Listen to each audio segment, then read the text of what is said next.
The video you're going to see shortly is me talking about a short story about an aspect of my life.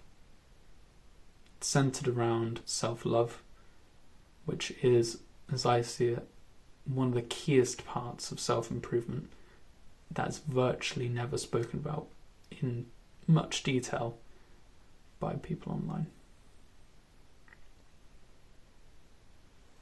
You're going to have to sit with me. I am a bit rambly. I'm sorry, I'm learning. But I hope you find it enjoyable. One of the areas of self-improvement that I believe doesn't get nearly enough attention in the spheres online is self-love.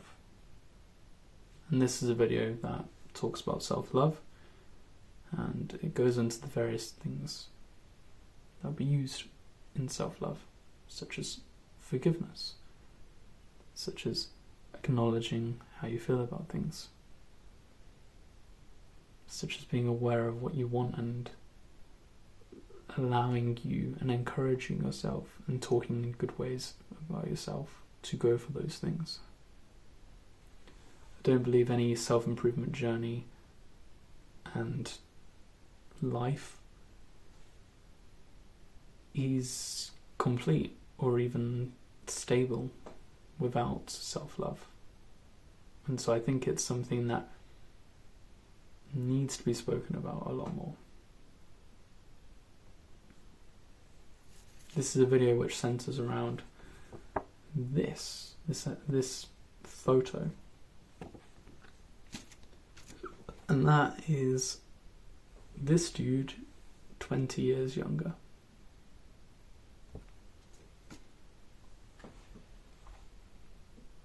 I think it's very easy to not talk about how we feel because our pasts are very murky.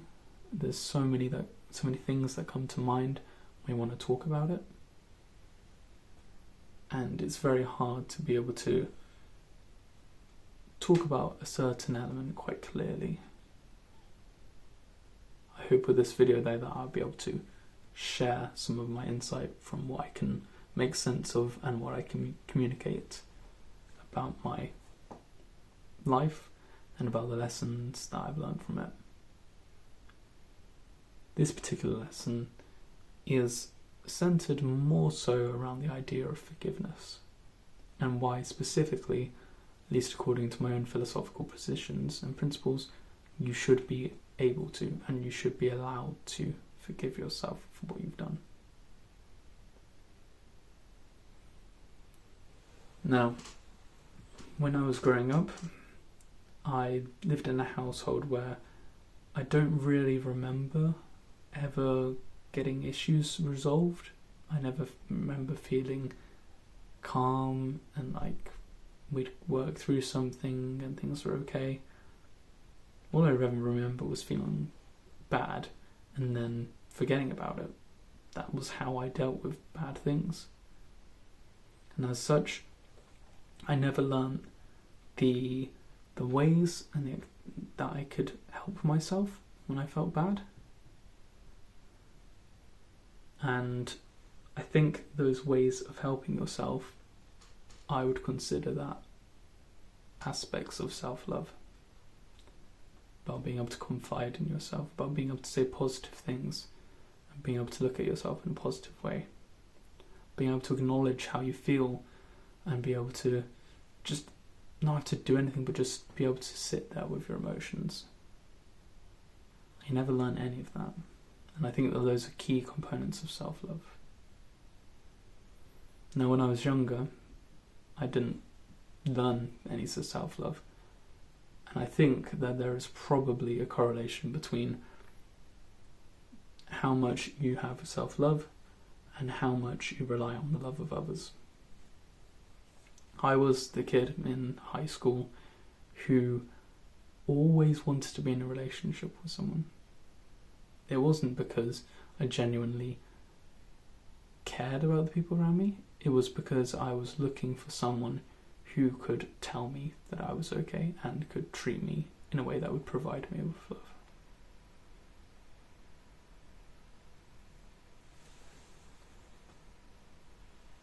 I also didn't learn how to acknowledge how I felt when I felt negative. So I always suppressed my anger or my jealousy, or even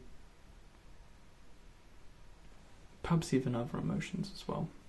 And as such, I became pretty resentful, and I only ever had quite a nice presentation to others. I, in fact, hardly ever got bullied because, well, actually, probably not at all. And that was because I was too nice. It means now that I'm older, I can't actually find out how to be mean to my friends in the friendly camaraderie way. And it means that others can't be mean to me because they don't know that it doesn't feel right. I've never jabbed at them. I've never been able to say negative things of people in such a way that they understand that I still care about them. And I think even to this day I still find it hard to work out how to sometimes even accept others. Well, I'm still unsure about how I feel about some things like that.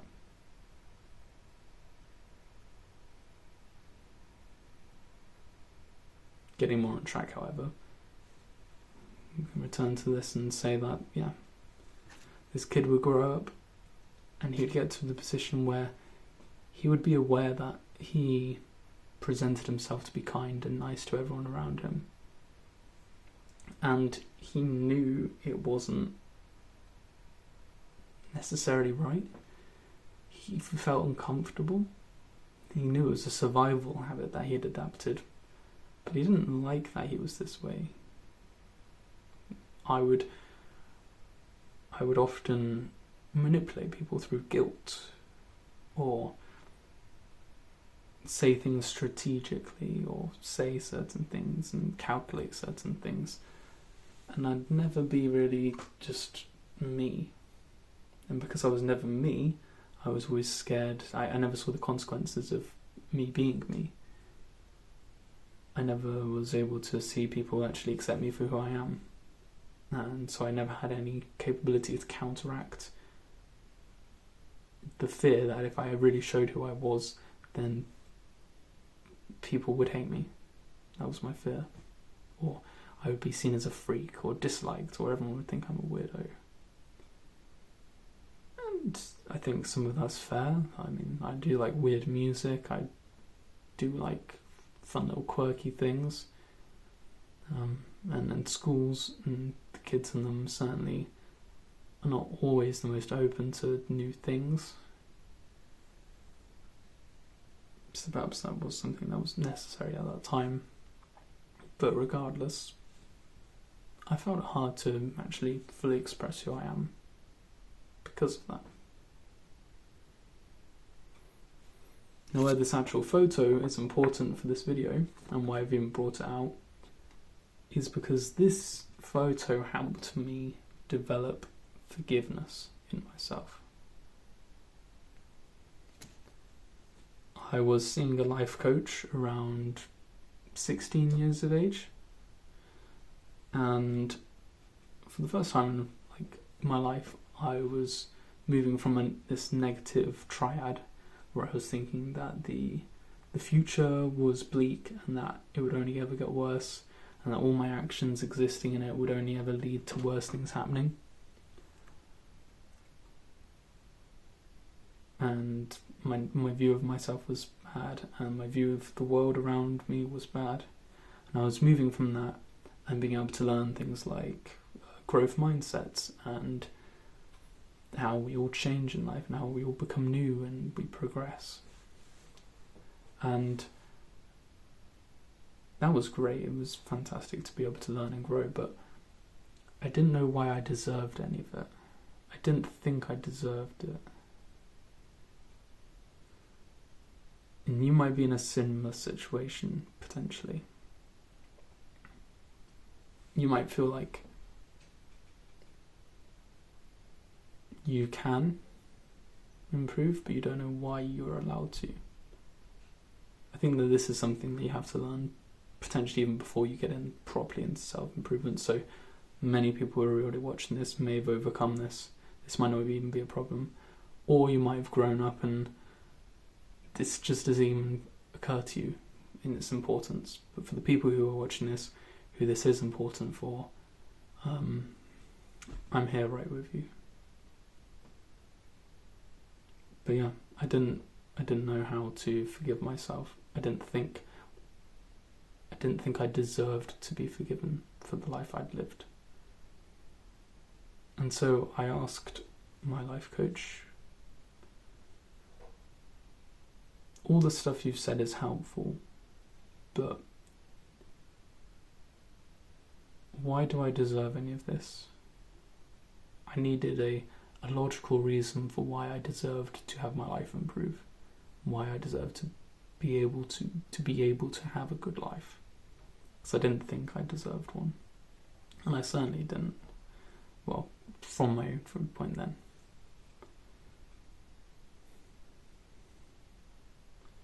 And she told me, she paused and thought about it, and she told me to, we're on a phone call for this, but she told me to go and see if I could find any photos of myself when I was younger, and whether I actually found it, whether I just remembered it in my head, or whether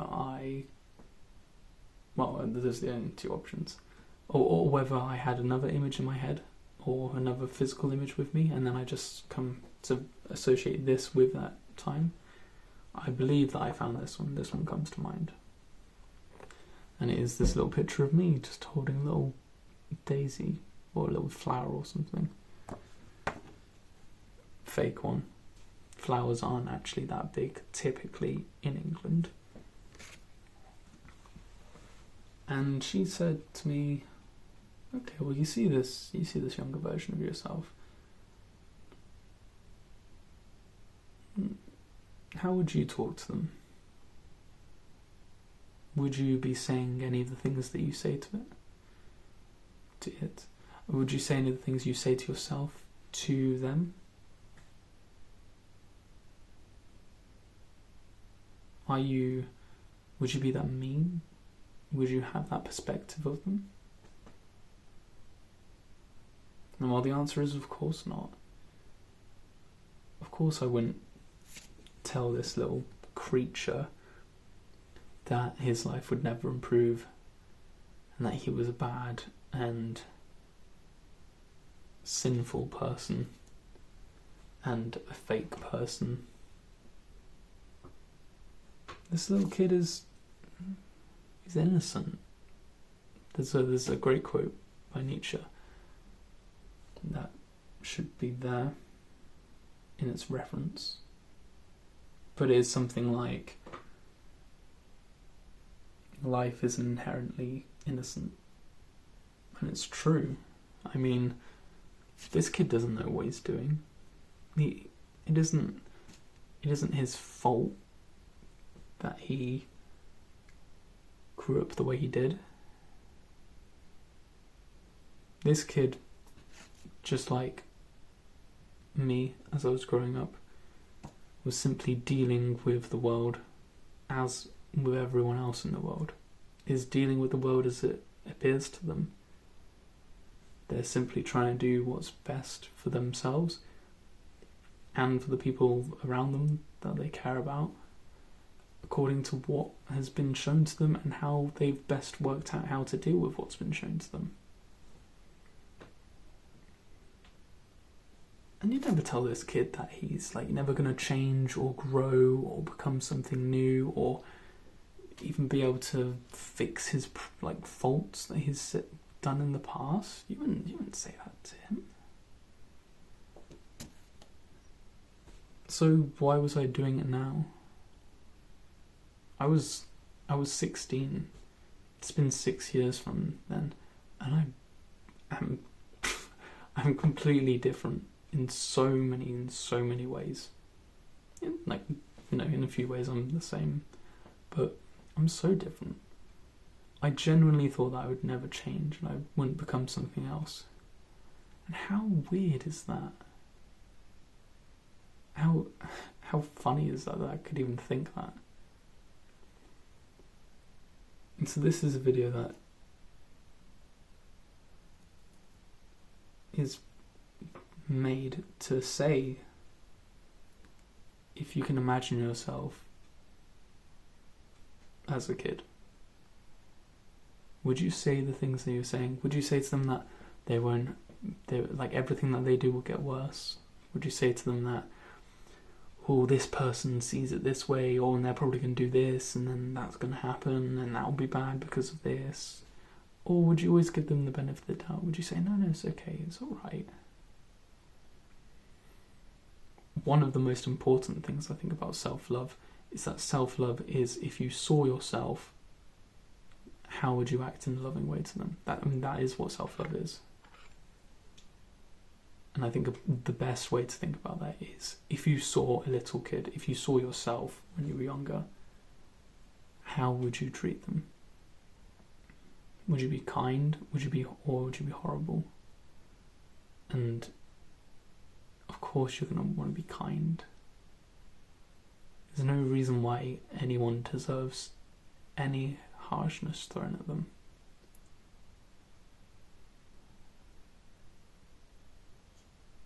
People suffer from the sins that they make.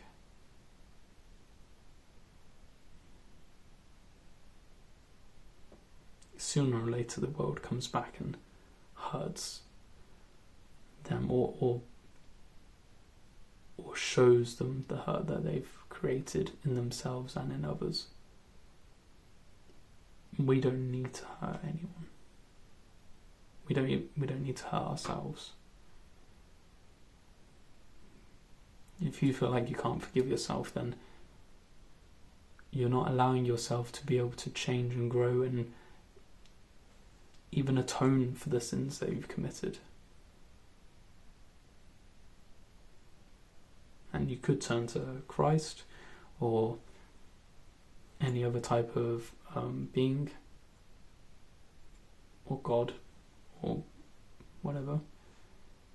But from a more pseudo-secular position, you can just think about this logically. Would you talk to yourself this way? Would you say that you're never able to atone for your sins this way? Would you say all of these things to yourself if you could see yourself as a kid? I'm a determinist, so that means that I believe that the things in the world are caused. I believe that if we look at anything in the world, we can see the causes which create it as it is. And as such, I'm a physical being. I also believe that I was caused. I was caused by my parents, obviously, but I was caused by the genetics I had. I was caused by the lifestyle I grew up in. I was caused in the interests I have through the internet, through social media, through my friends, through my parents. I was even caused by the geography and the weather here in all these very specific ways. My hair is specifically this way because there are a set of causes I can point to, a set of things which determined it to be this way. Now, I'll produce a video for determinism and my own stance on it and my own perspective on it for the future. But I think if you take up this point, and we all very much do this, let's say, somewhat, you can look back at that kid and you can go, like, there were a whole set of reasons why he did what he did. And likewise, me as a teenager, there's a whole set of reasons why I did what I did back then. I had in my head that I was maybe just a naturally evil person. Maybe I was just fake. Maybe I was just a complete egoist, and I actually deep down didn't care about anyone or anything, and I was only ever using everything for my survival. But that's not true. That's not true at all. I never was able to forgive myself because I never thought that I was a being that could give love. And it's taken me the last maybe 2 or 3 years. Well, it's taken me ever since I was 12 to be able to get up to at least the point where I am at now, where I can a little bit understand what it means to give other people love, and what even love is, to give to others.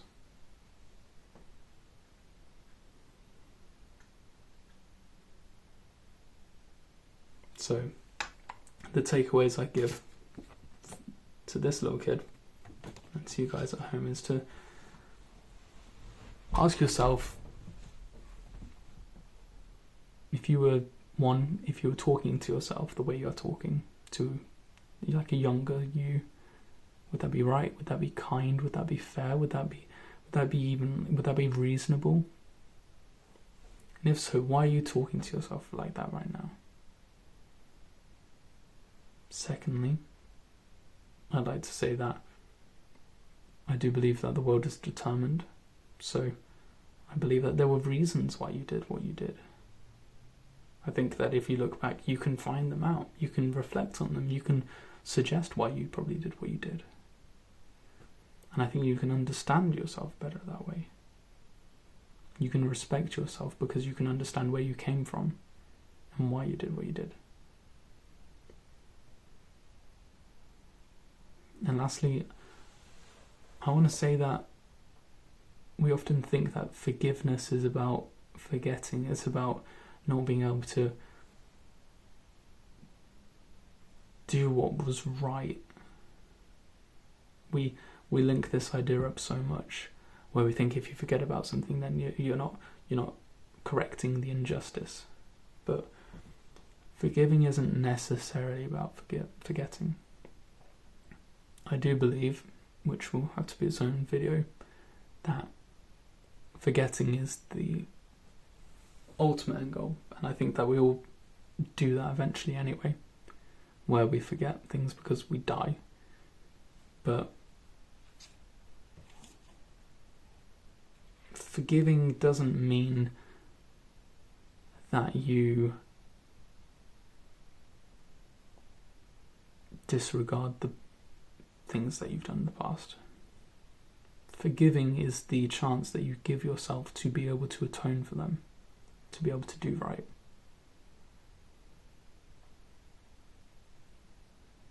There's no reason why I should have said, and I should have continued thinking why I did when I was 16.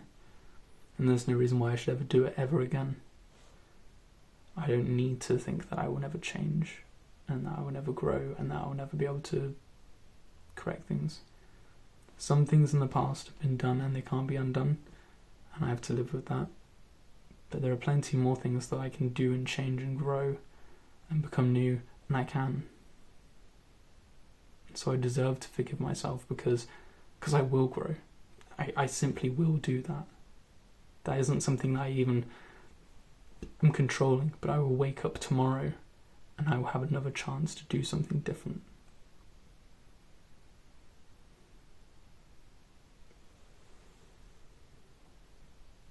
So yeah, I hope some of that makes sense. I don't believe I've been entirely accurate or said everything I wanted to say. I hope with these videos I will get better and better, and I probably will. There was just a little video that was talking about why you should forgive yourself. In the summary, you should forgive yourself because talking to yourself in such a way, in that way, stops you from ever being able to grow. Forgiving yourself is the way you can actually atone for your sins, because forgiving yourself is seeing yourself how you are and understanding that you will change, and thus you have the ability to correct for your problems and the things you've done wrong.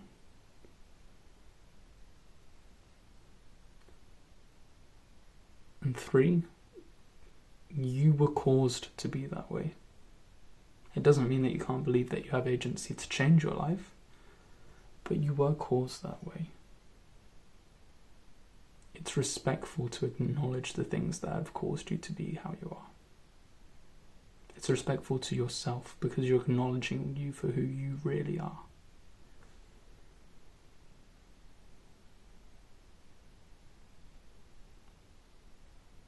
So yeah, that's the video.